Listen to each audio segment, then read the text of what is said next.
Let me ask you something, and I want you to really sit with this question before you answer it. How many times have you made the exact same mistake in the market? Not a different mistake, not a new mistake, the exact same one. The one you promised yourself would never happen again. The one you replayed in your head after the last time it cost you money, swearing that from that point forward, things would be different. I know the answer. Because I have worked with traders for decades, and I have heard this story more times than I can count. And what I have come to understand after all those years and all those conversations is something that most traders never figure out. The mistake is never really about the trade. It is never really about the setup you chose, or the entry you took, or the stop you placed, or the exit you missed. Those are just the surface. The mistake lives much deeper than that. It lives in the structure of your thinking, in the pattern of your beliefs, and in the way your mind has been conditioned to interpret and respond to certain situations. And until you understand what is actually happening inside you when those mistakes occur, you will keep repeating them. Not because you are careless, not because you do not know better, not because you lack intelligence, but because the real cause has never been addressed. That is what I want to talk to you about today. I want to walk you through the true mechanics of repeated trading mistakes. Why they happen, how they get created, why they feel so impossible to stop even when you are completely aware of them, and what it actually takes to break the cycle, because the cycle can be broken.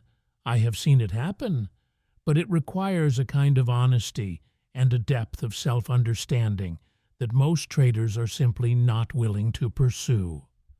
Let me start at the beginning. When you came to trading, you brought something with you that you probably did not even realize you were carrying. You brought an entire lifetime of beliefs about how the world works, about what success looks like, about what it means to be in control, about what it means to be right. These beliefs were built over years, over decades. They were shaped by your education, your upbringing, your culture, your personal experiences. And they feel so natural, so obvious, so completely self-evident that you do not even think of them as beliefs. You experience them as reality. You think this is just how things are. Rio, this is just who I am. But here is the problem. The world you grew up in operates on a completely different set of principles than the world of trading. In the world you grew up in, effort is rewarded. If you work hard, you get results. Intelligence helps. Analysis helps. Preparation helps. Being right is valuable. Being wrong is something to avoid. Control is possible. And if something goes wrong, there is usually a clear cause you can identify and fix. These beliefs served you well in school, and they served you well in your career. They are deeply reinforced by nearly every experience you have had. So, of course, you bring them into trading. Of course, they feel true, but in the market, these beliefs do not just fail to help you. They actively work against you, because the market does not reward effort. It does not reward intelligence. It does not care how many hours you spent analyzing the chart. It does not care how badly you need a winning trade. It does not reward being right in any consistent, predictable way. And perhaps most importantly, it does not offer the kind of control you have been taught to expect. The market is a probabilistic environment, and your mind was not built for probabilistic thinking. It was built for cause and effect. It was built to find patterns, to assign meaning, to create certainty. And when it cannot find certainty, it creates the illusion of certainty. That is where the mistakes begin. But here is something most traders never fully grasp. The first time you make a mistake in the market, it is usually just a lack of knowledge. You did not know better. You did not understand risk management. You did not have a clear plan. You were learning. That is acceptable. That is part of the process. But the second time you make the same mistake, something different is happening. The third time, something even more significant. By the 10th, the 20th. The 50th time you repeat the same mistake, what is happening has nothing to do with knowledge. You know better. You have known better for a long time. So why do you keep doing it? The answer is this. Your behavior is not being driven by what you know. It is being driven by what you feel. And what you feel is determined not by logic, not by your trading plan, not by your rules, but by the beliefs that live in the deeper layers of your mind, beliefs you may not even be consciously aware of. Let me explain how this works. Every time you enter a market, a set of feelings gets activated. Maybe it is excitement. Maybe it is anxiety. Maybe it is hope. Maybe it is the desperate need to recover what you lost yesterday. These feelings do not come from nowhere. They come from the meaning your mind is assigning to the situation. If you believe deep down that this trade could prove your worth as a trader, then the fear of losing it becomes enormous. If you believe that a losing trade means you are failing, then cutting the loss feels unbearable. If you believe that the market owes you a winner after a string of losses, then you will feel justified taking a trade that does not meet your criteria. These beliefs operate below the surface of your conscious thinking. They run in the background, and they produce feelings that hijack your behavior before your rational mind even has a chance to intervene. And this is why knowing your rules is not enough. You can recite every rule in your trading plan from memory and still break every single one of them in the heat of the moment. Because in that moment, it is not your rational mind making the decision. It is your emotional system. And your emotional system is following its own logic. A logic built not from your trading education, but from years and years of deeply held beliefs about success, failure, control, and self-worth. And let me walk you through some of the most common patterns I have seen. And as I describe them, I want you to be honest with yourself about which ones you recognize. The first pattern is what I call trading to recover. You have a loss. It could be a small loss. It could be a large one. But either way, something shifts inside you. There is discomfort. There is a sense of wrongness. And your mind immediately begins looking for a way to make that discomfort go away. The fastest way to make it go away, at least in the moment, is to get the money back. So you look for another trade. And here is the problem. You are not looking for a good trade. You are not looking for a setup that meets your criteria. You are looking for relief. You are looking for a way to undo what just happened. And so you take a trade that you would never take with a clear mind. A trade that is too early. A trade where the setup is not really there. A trade where you are risking more than you should because you need to make it back faster. And it loses. And now you are deeper in the hole, and the discomfort is greater, and the urge to recover is even stronger. This is revenge trading, and almost every trader I have ever worked with has done it, not once, over and over, even knowing exactly what they are doing, because the belief driving it is so powerful, the belief that you cannot be okay while you are down, on the belief that a loss is something that has to be fixed immediately, the belief that sitting with the discomfort is somehow worse than taking another bad trade. And until that belief is addressed, until you genuinely accept that a loss is just a cost of doing business and not an emergency that needs to be resolved right now, the pattern will continue. You will keep revenge trading. You will keep making it worse. And you will keep wondering why you cannot stop. The second pattern is moving your stop loss. This one is fascinating to me because it is so clearly irrational from the outside. You placed the stop where you placed it for a reason. Maybe it was based on market structure. Maybe it was based on your risk parameters. At the time you placed the trade, that stop made complete sense. But then, price moves toward it. And suddenly, that stop feels wrong. Suddenly, there are very convincing reasons why you should give the trade a little more room. And the market is just shaking out weak hands. The setup is still valid. This level should hold. I just need a bit more time. These thoughts feel like analysis. They feel like you are being smart, being patient, being a sophisticated trader who understands that stops should not be placed too tight. But they are not analysis. They are rationalization. They are your mind working overtime to avoid the pain of being wrong. Because that is what the stop represents. The moment price hits your stop, Adi, you are wrong. And being wrong feels like something much bigger than just a bad trade. It feels like a statement about you, about your ability, about your worth. So your mind does everything it can to delay that moment. It moves the stop. It gives the trade room it was never supposed to have. And sometimes the trade comes back. And in those moments, you feel brilliant. You feel like you made the right call. And that occasional success reinforces the behavior. It teaches your mind that moving stops is sometimes the right thing to do. So the next time, you do it again, and the next time, until one day you are holding a trade that has gone so far against you that the loss is catastrophic, and you still cannot exit, because you have been conditioned to believe that if you just hold long enough, it will come back. The belief that being right is more important than following the rule is destroying your account, one move stop loss at a time.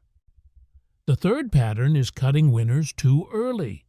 This one seems like the opposite problem, but it comes from the same source. When you are in a winning trade, you feel something that might seem like satisfaction, but is actually anxiety. The anxiety of watching something good potentially disappear. You think about how bad it would feel if this trade turned into a loser. You think about how you gave back profit in the past and how much that hurt. So you exit, you lock it in, you take what the market gave you before it can take it back. And sometimes that feels like the right decision. But over time, what you have done is train yourself to take small winners. You have taught your mind that profit is fragile and needs to be protected immediately. And when your winners are consistently smaller than your losers, no win rate in the world will save your account. This behavior is driven by loss aversion, the psychological reality that the pain of losing something you already have is roughly twice as powerful as the pleasure of gaining the same amount. So when you are sitting in a profitable trade and it starts to pull back, the fear of that loss feels enormous, even if you are still well in profit, even if your plan says hold. The fear of the pullback activates the same survival response as an actual loss, and you exit. Not because it was the right thing to do strategically, but because your mind was trying to protect you from a pain that had not even happened yet. The fourth pattern is adding to a losing position. This one has ruined more traders than almost anything else. You take a trade, price moves against you, and instead of exiting, you add. You buy more at a lower price, or you sell more at a higher price, telling yourself you are averaging in, that you are getting a better price, that the setup is even more valid now. But what is actually happening is something much more primitive. You are doubling down on being right. You are refusing to accept that the market disagrees with you. You are increasing your risk in the hope that if you hold long enough and add enough, eventually the market will come back to where you need it to be. This behavior comes from a very specific belief, the belief that you are right and the market is wrong, and it is one of the most dangerous beliefs a trader can hold. Because the market is never wrong, the market is simply moving according to the collective actions of everyone participating in it. Your opinion of where price should go is irrelevant to that process. But when you are inside the trade, when you are emotionally invested, when your ego has attached itself to being right about this particular move, that truth becomes impossible to accept. So you add, and you add again, and the position grows, and the loss grows, and by the time you finally exit, the damage is severe, and you tell yourself you will never do it again, and you mean it, and then it happens again. Let me pause here and ask you something. Have you recognized yourself in any of those patterns, not just once, but repeatedly? Not just in the distant past, but recently, maybe last week, maybe yesterday. If you are being honest, the answer is probably yes. And here is the question that really matters. Why? And why do you keep repeating these patterns when you know exactly what they are costing you? The answer has two parts. The first part is that you do not fully believe the things you think you believe about trading. You say you believe that losses are part of the process. But when a loss happens, your behavior reveals a different belief entirely.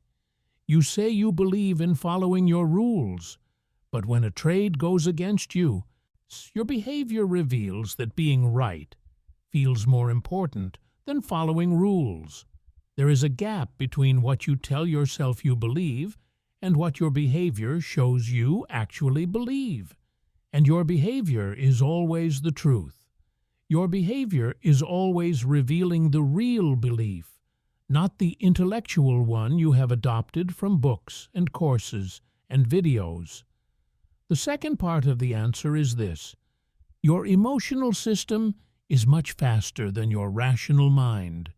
When a threatening situation arises, your emotional response fires in milliseconds, long before your rational mind has had a chance to say, wait, look at your plan, follow your rules. The emotional response has already generated the impulse to act, and that impulse feels like a decision. It feels like logic. It feels like the right thing to do. But it is not coming from logic. It is coming from fear, from the need to protect yourself from pain, from beliefs that are so deeply embedded in your nervous system that they operate entirely below the level of conscious awareness. Here is something that took me a long time to understand, and that I think is absolutely essential for any trader who wants to break the cycle of repeated mistakes. The market is the greatest mirror you will ever look into. Every trade you take is a reflection, not of the market's intentions, not of your strategy's validity, but of the exact state of your beliefs in that moment. When you exit a trade too early, the market is showing you your beliefs about profit and safety and the fragility of good things. When you hold a losing trade past your stop, the market is showing you your beliefs about being wrong and what that means about you. When you revenge trade, the market is showing you your beliefs about discomfort and your capacity to tolerate it. The market is not doing anything to you. The market is simply reflecting back your own inner state with perfect accuracy and with real financial consequences. And this is why the work of becoming a consistently profitable trader is not primarily a technical challenge. It is a psychological one. It is the work of examining your beliefs, identifying the ones that are generating destructive behavior, and replacing them with beliefs that align with the actual reality of how markets work. That work is slow. It is uncomfortable. It requires a willingness to be wrong about yourself, a willingness to see patterns in your behavior that you might not like, a willingness to sit with discomfort rather than rushing to escape it. But it is the only work that actually solves the problem. Let me talk about something that almost nobody in trading education addresses adequately, and that is the role of your history with money.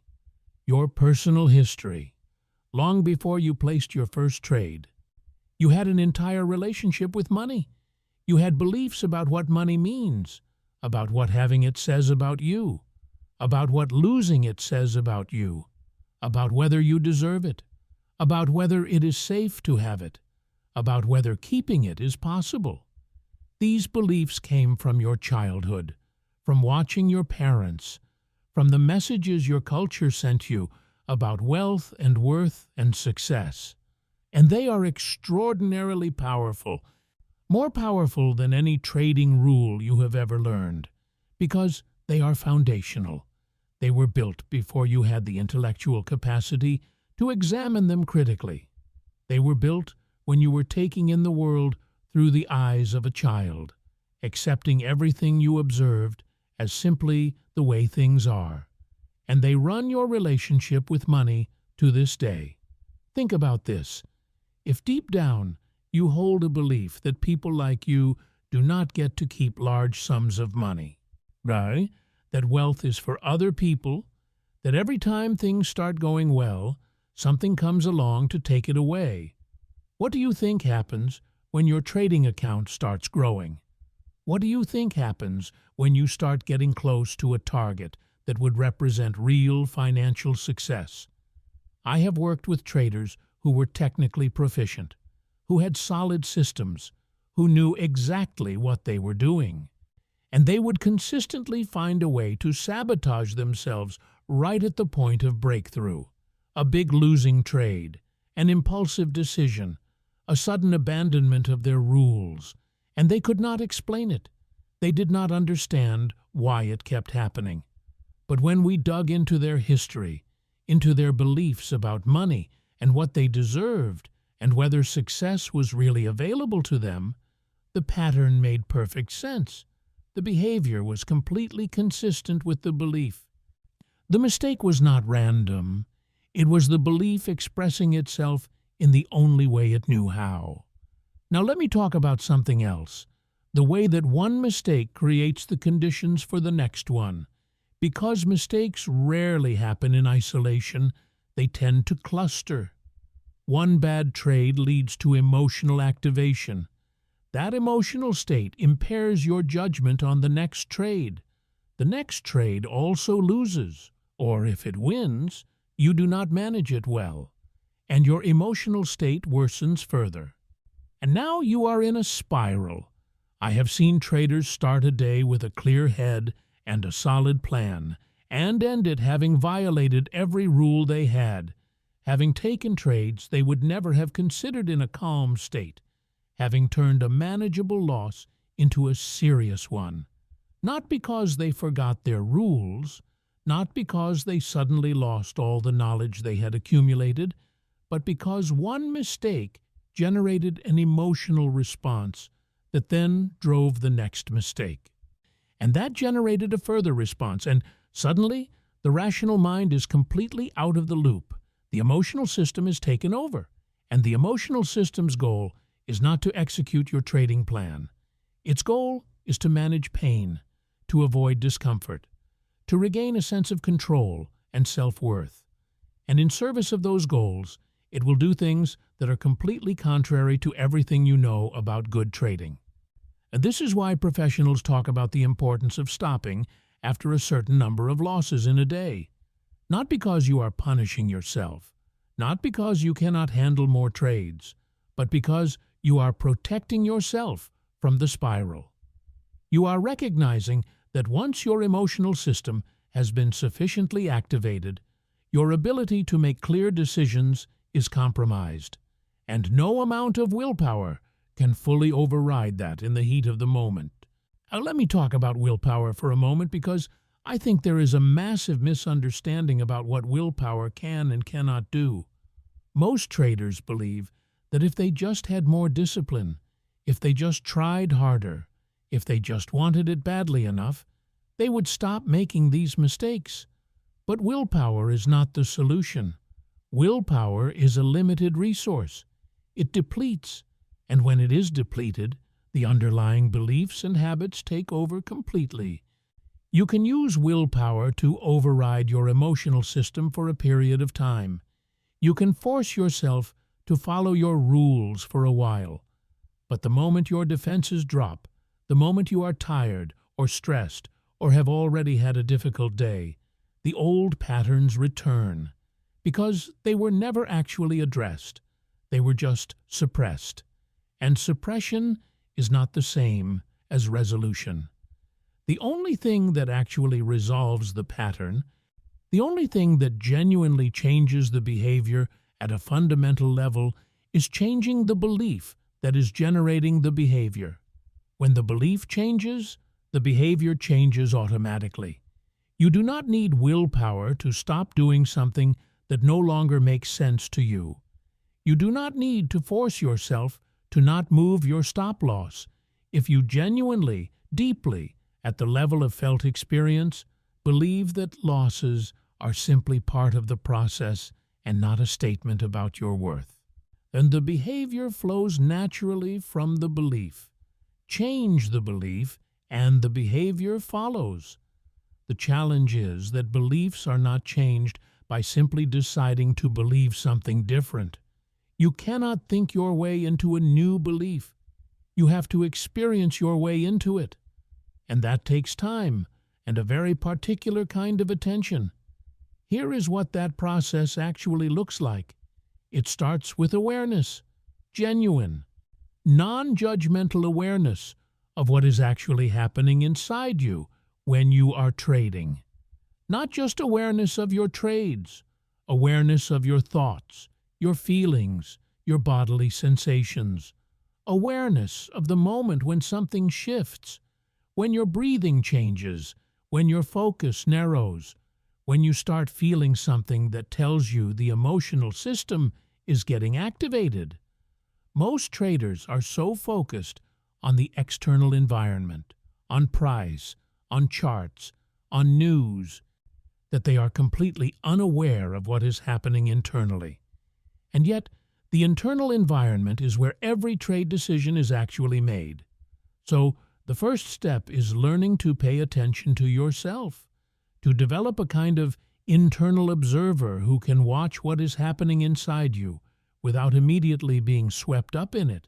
This is harder than it sounds, because when the emotional system fires, it creates an extremely compelling sense of urgency. It says, you need to do something right now, and that urgency grabs your attention completely. There is no space for observation. There is only the impulse and the response.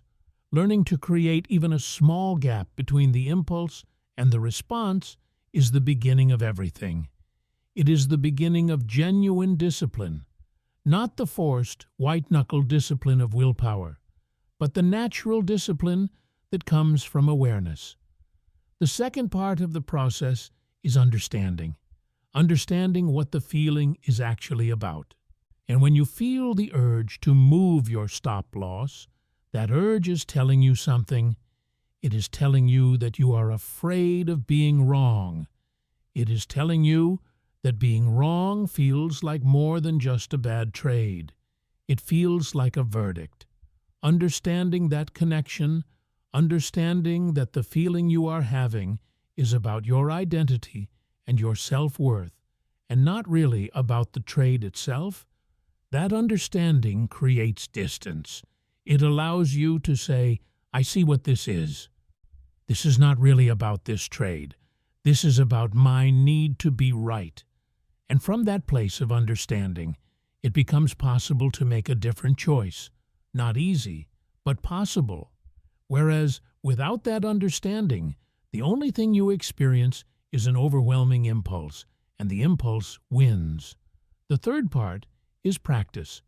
Deliberate, patient practice of making different choices in the face of those impulses and accepting that this practice will be imperfect. That you will make the same mistake again, even after you understand exactly why you are making it, because the belief is old and deeply embedded, and it does not disappear overnight. But each time you catch it, each time you observe the impulse and make a conscious choice not to follow it, each time you take the loss when everything in you wants to hold, each time you let the winner run when every instinct says, take it now, you are creating new evidence. You are giving your nervous system a different experience. You are showing your mind that it is possible to tolerate the discomfort, that the world does not end when you are wrong, that a loss is just a loss and not a catastrophe. And over time, those new experiences begin to build new beliefs, not through thinking, but through doing, through repeated exposure to the feared situation and repeated discovery that the feared outcome is manageable. That is how beliefs change, and that is how the pattern of repeated mistakes finally, genuinely breaks. Let me talk about something that is deeply related to all of this: the need to be right. I believe this is the single most damaging belief a trader can bring into the market. The need to be right. Because trading is not about being right. Trading is about probabilities. And probabilities mean you will be wrong, frequently, even when you are doing everything correctly, even when you are following your rules, executing your plan, managing your risk properly. You will have losing trades. That is not failure. That is the nature of the game. But if you have a deep need to be right, every losing trade becomes a personal affront. Every stopped-out position feels like an accusation. And the accumulation of losses, even normal, within-plan losses, feels like mounting evidence that you are not good enough, that you cannot do this, that you are failing. And your mind will do anything to avoid generating that evidence. It will hold losing trades past all reason. It will move stops. It will add to positions. It will skip valid setups because the last one lost. It will take trades outside your plan because you need to prove you can win. All of it, every single destructive behavior, flowing from the same source: the need to be right. And here is the cruel irony: the harder you try to be right, the more wrong you become. Because the behaviors that stem from the need to be right are the exact behaviors that generate the worst outcomes. Moving stops, adding to losers, holding through logic in the hope of being vindicated. These do not increase your chances of being right. They increase the cost of being wrong. They turn manageable losses into catastrophic ones. They turn a losing streak into an account blow-up. What you need instead is what I would describe as a relationship with uncertainty, an actual, felt, embodied acceptance that you do not know what is going to happen next, that no amount of analysis, no depth of preparation, no sophistication of your system will ever give you certainty about any individual trade, and that this is not a problem to be solved. It is the fundamental condition of trading. The successful traders I have observed, the ones who are genuinely consistent over long periods of time, they have all arrived at a place of peace with uncertainty. It is not that they do not care about outcomes. It is that they have genuinely internalized the understanding that outcomes are not within their control. What is within their control is their process, their execution, their risk management, their response to what the market gives them, and they focus their energy entirely on what they can control and release the rest. That is not a forced letting go. It is a genuine recognition that holding on serves no purpose. Because you cannot hold the market in place, you cannot make a trade win by wanting it to badly enough. All you can do is execute your edge and let the probabilities play out. And the only way to let probabilities play out is to make peace with the individual outcomes. Let me tell you about another dynamic I have observed that keeps traders locked in cycles of repeated mistakes. It is the relationship between short-term relief and long-term damage. Every time you make a destructive trading decision, there is usually a moment of relief attached to it. When you move your stop-loss and give the trade more room, there is relief. The immediate threat of loss has been postponed. When you revenge trade and happen to win, there is enormous relief. The loss has been erased. When you exit a winner too early and lock in the profit, there is relief. The anxiety about giving it back is gone. These moments of relief are powerful reinforcers. They teach your brain that the behavior works, that it achieves something valuable, that it makes you feel better. And so the behavior gets reinforced even as it is damaging you strategically.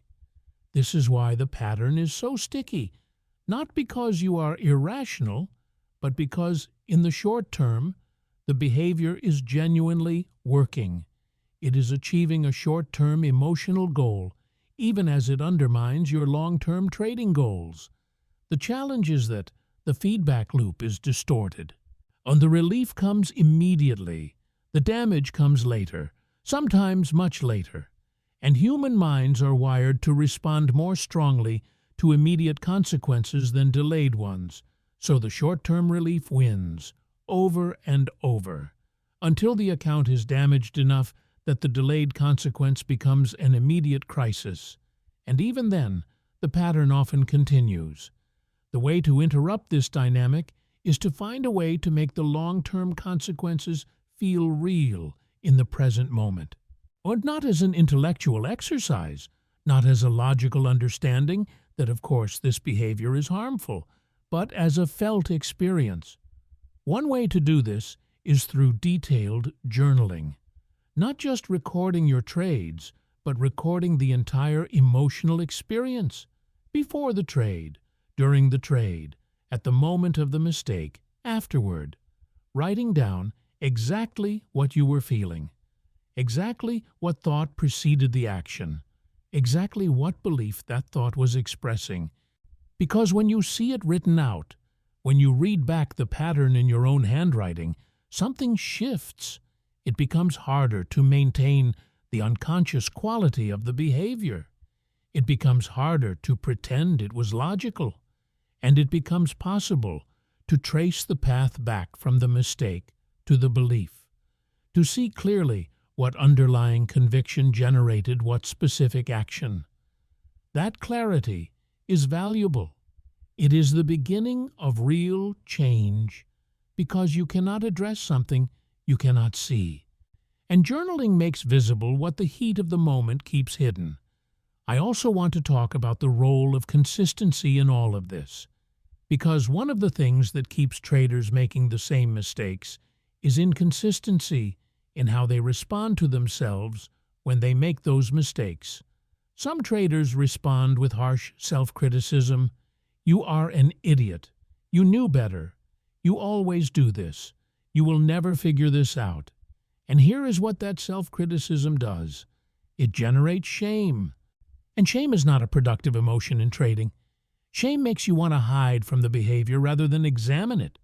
It makes you want to distance yourself from the mistake rather than understand it. It makes you defensive. And defensiveness is the opposite of the open, curious, honest self-examination that is actually necessary for growth. Other traders go to the opposite extreme. They minimize. They rationalize. It was just one trade. Everyone makes mistakes. Next time will be different. And that response prevents accountability. It prevents the real reckoning that is necessary for change. The most productive response is somewhere in between. Honest, clear-eyed recognition of what happened and why, without judgment, without shame, without minimization.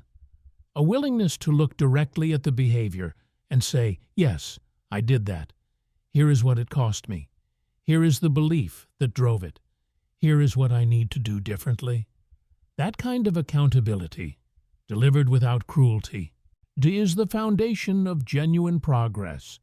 Let me address something I hear often from traders who have been struggling with this for a long time. They say, I have done all of this. I understand my patterns. I know why I make the mistakes, and I still make them. And they are frustrated, and I understand that frustration completely. Because understanding is not the same as transformation.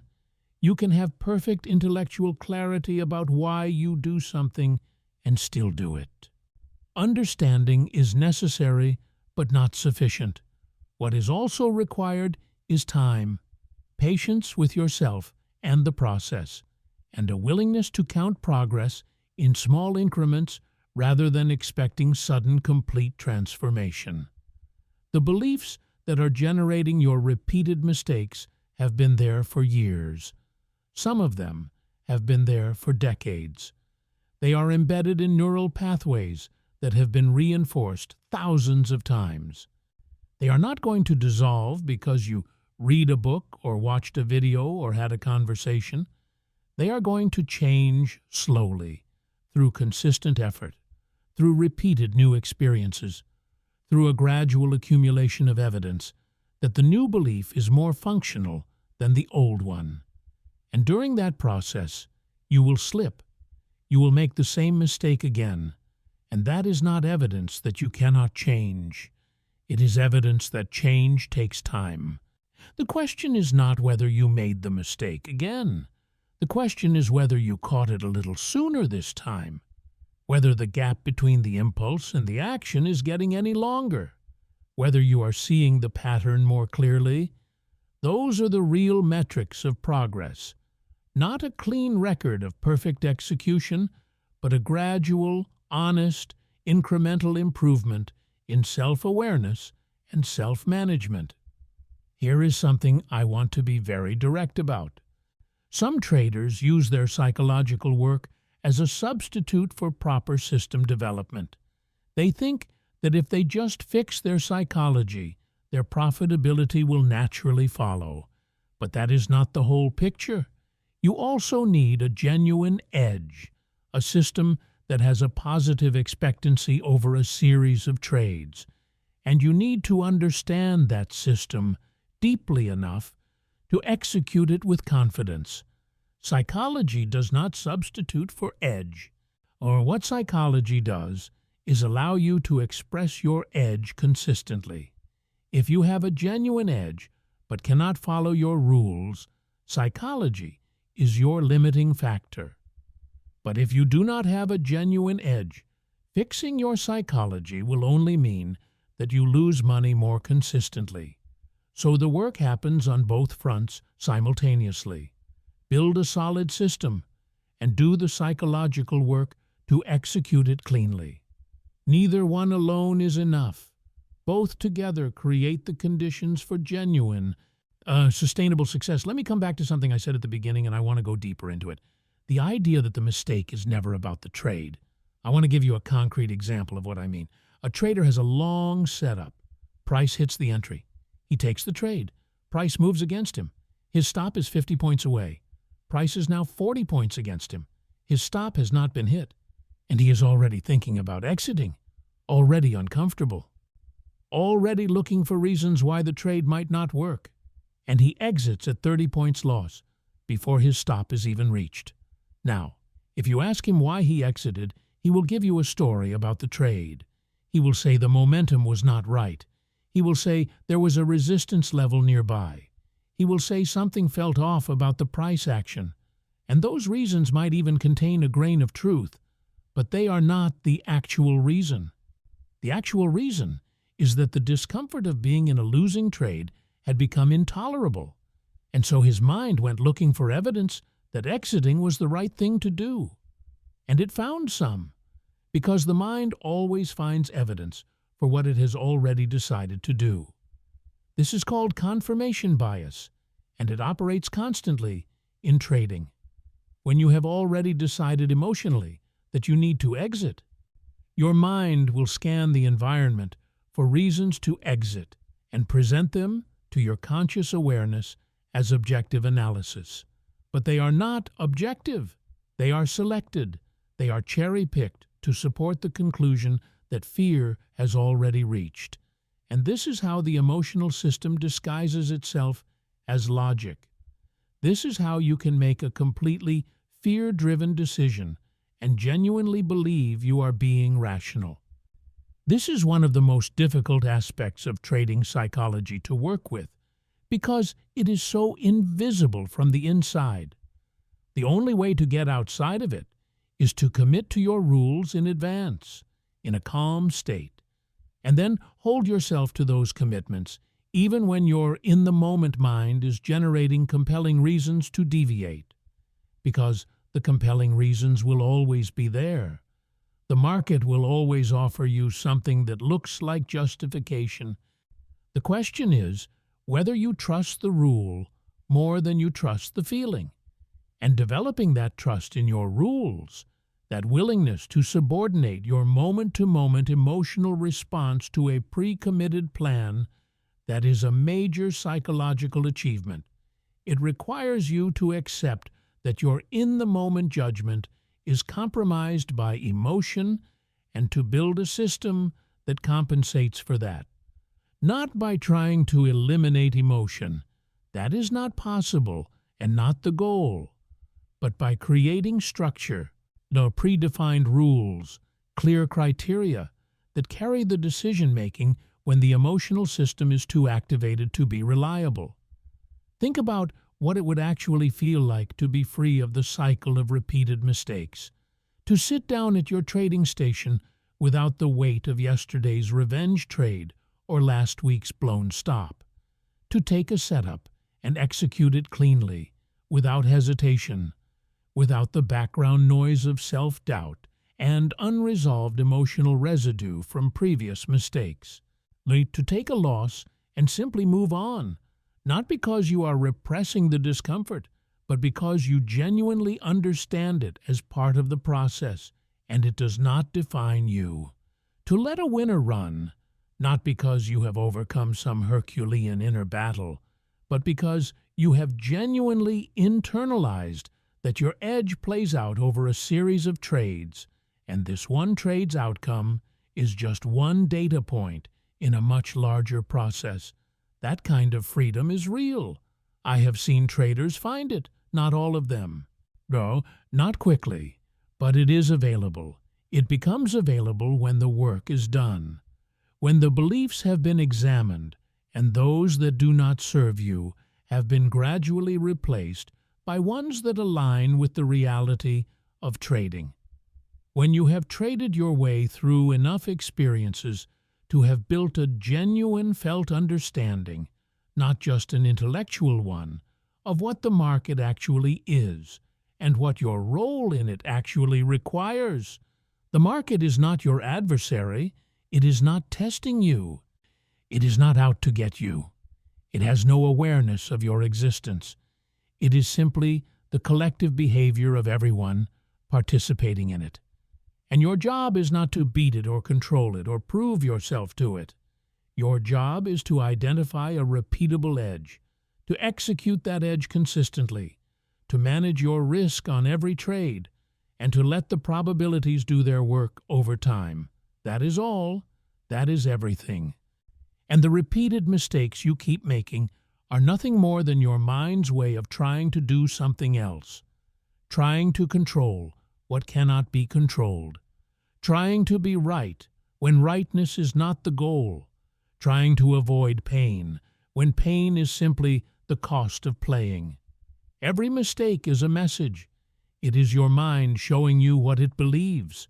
And if you are willing to read that message honestly, if you are willing to trace it back to its source and do the work of addressing what you find there, the mistakes will gradually, finally, begin to stop.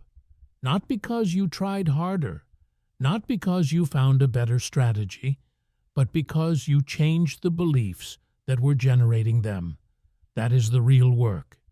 And it is the only work that actually gets you where you want to go. I want to leave you with this. You are not broken. You are not uniquely flawed. You are not someone who is constitutionally incapable of trading successfully. And the patterns you are stuck in are patterns I have seen in almost every struggling trader I have ever worked with. They are not personal failures. They are predictable consequences of bringing a mind shaped by one kind of world into an environment that operates by completely different rules. The traders who break through are not smarter than you. They are not more disciplined than you in the sense of having more willpower. They are simply further along in the process of aligning their beliefs with the reality of trading. of doing the honest, uncomfortable, patient work of examining what is actually driving their behavior and changing what needs to change. That process is available to you.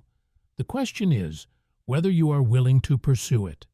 Not at the surface level of reading about trading psychology, not at the level of intellectually understanding that psychology matters, but at the level of genuine daily, honest self-examination, of sitting with the discomfort of seeing yourself clearly and choosing to do the work anyway. That is the path. There is no shortcut. There is no technique that bypasses it. There is only the work. And the work, done with honesty and patience and genuine commitment, will change your trading, because it will change you.